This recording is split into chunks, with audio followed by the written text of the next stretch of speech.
Remember when I said everything had to go perfect for this to finish? Well,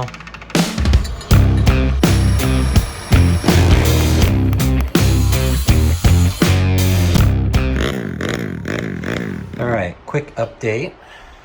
This is the paint on the seat. We went with black, fading into a metal flake, and then you can barely see it, but I made this pattern in Photoshop and Kyle airbrushed it on. It's a series of ovals, which is like a subtle interpretation of flat track. All right, off to the chassis. The nickel came back. It's a little on the matte side, and I think I probably should have taken more time to prep the frame, but this was this little section here, we hit it with mothers, and that worked out really well. So next thing to do would be to just do the whole frame in that. I think that'll just give it a really nice luster. And then finally, scraping the gaskets. We're gonna prep the cases today and take a look at whether they need to be bored or not. And once the gaskets are off, we're gonna clean them up. And I'm trying to fight off a cold, so tea today.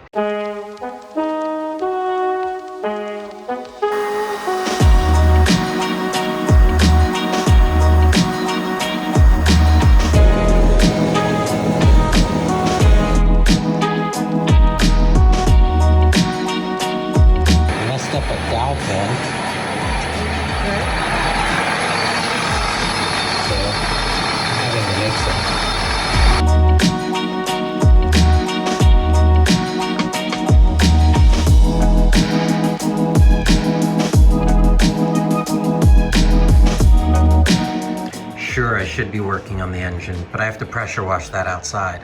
So I work on some things that clear my head, like getting rid of this cheap gas cap from Napa.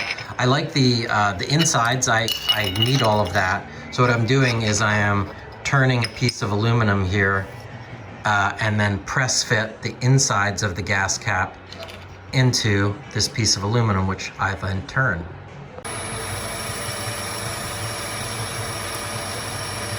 We're about to drill out the oil hole here to increase flow to the top end because of the big bore kit. And just wanted to point out, if you have to do it bore a hole straight, definitely use a drill press. And if you have a drill press, replace whatever keyed chuck you have with one of these, which is a speed chuck. And it's very simple to take out a drill bit just by turning it. And once you have one of these, you'll never go back. Also, because we don't want to drill through the case into the cylinder, use a depth stop to prevent you from making that horrible mistake.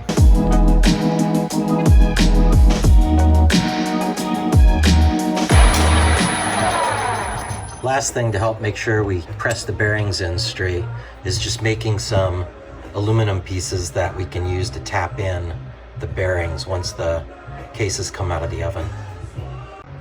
I just spent much longer than I should have trying to figure out why this transmission wasn't shifting, and it turned out that it was pretty simple. This gear was in upside down. That cutout there was keeping it from spinning. So very simple, but you have to have some patience. So here's your transmission. You spin, you shift, and these little shift forks change the relationship of how these two different gear shafts interact. And a little sticky because they don't have the second half of the case. So input from the engine, output to the counter shaft, shift drum attached to your shifter, and that's it. Pretty cool stuff. Well, I had said for this project to work, everything had to go perfectly, and unfortunately, we have hit the snag. No longer perfect. I don't think that we can use this basket because it's pretty significantly out of true.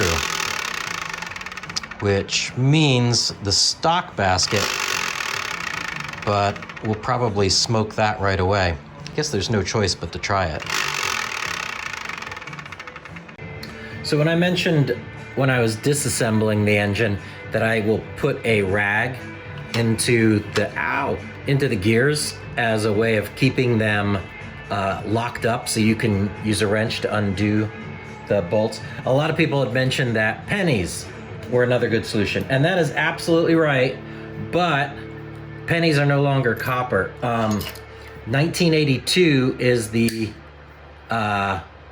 date, because after 1982, pennies are crap. They're zinc and no good. Before 1982, pennies are copper, and yep, they are a great way to lock a gear. And there you go.